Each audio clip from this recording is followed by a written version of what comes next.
Assalamualaikum warahmatullahi wabarakatuh. Halo teman-teman, Di sini kita akan mempresentasikan perkembangan politik Indonesia pada masa kemerdekaan.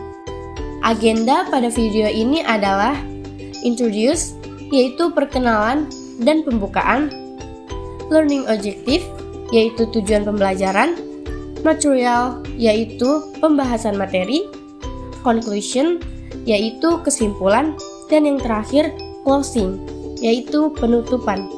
Sebelum dimulai, perkenalkan saya Gelis Naura Mahfuzah Madinah. dan saya Anissa.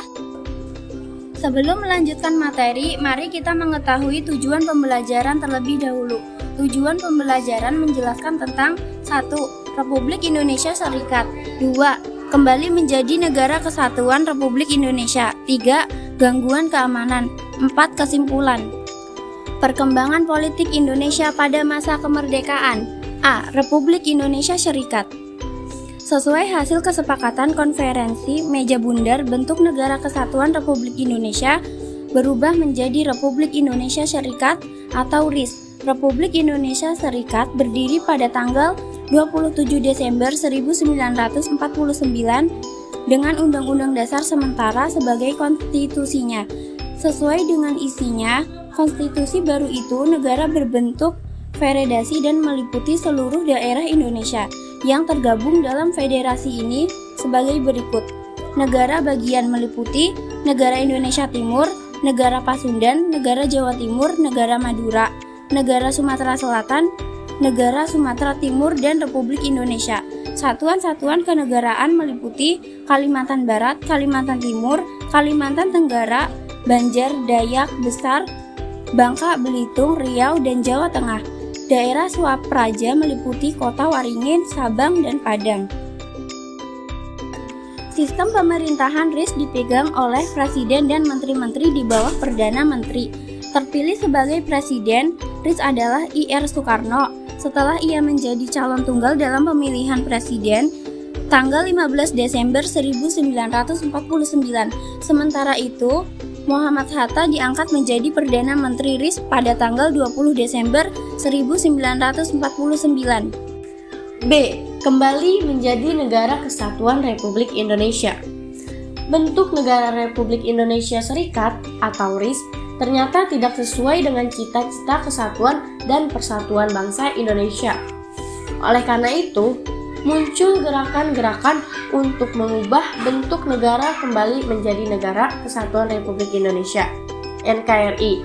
Rakyat di negara-negara bagian mengadakan demonstrasi untuk membubarkan RIS dan menuntut kembali ke dalam NKRI. Pada bulan April 1950, hampir seluruh negara bagian dan satuan-satuan kenegaraan telah tergabung dengan Republik Indonesia, kecuali Negara Indonesia Timur dan Negara Sumatera Timur.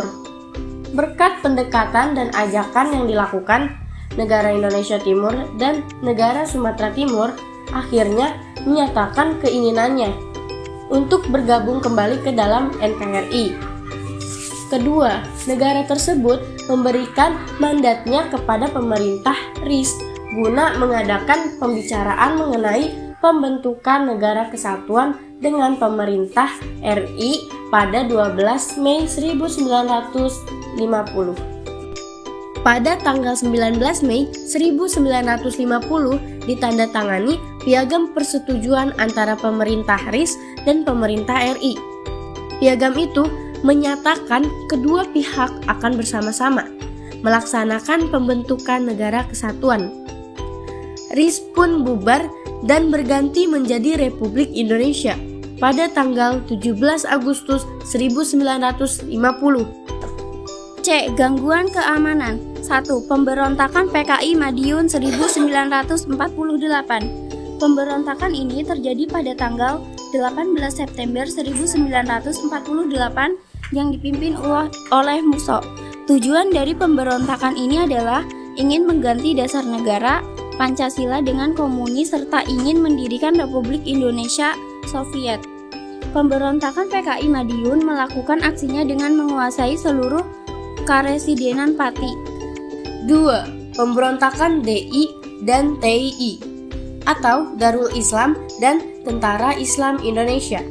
Pemberontakan Darul Islam dan Tentara Islam Indonesia adalah suatu gerakan yang menginginkan berdirinya sebuah negara Islam Indonesia. Pemberontakan DI dan TII bermula di Jawa Barat, kemudian menyebar ke daerah-daerah lain seperti Jawa Tengah, Aceh, Sulawesi Selatan, dan Kalimantan Selatan. Kesimpulan yang kita dapat pada materi ini adalah setiap usaha pemberontakan untuk melawan pemerintah yang dilakukan dapat ditumpas. Oleh karena itu, sebagai warga negara yang baik, kita harus cinta tanah air dan bangsa. Wujud cinta kita terhadap tanah air dan bangsa dengan mengisi kemerdekaan melalui pembangunan, baik jasmani maupun rohani. Mohon maaf jika ada kesalahan tulisan maupun kata-kata. Jalan-jalan ke Amerika, pulangnya beli good time. Terima kasih atas perhatian Anda, and see you next time guys.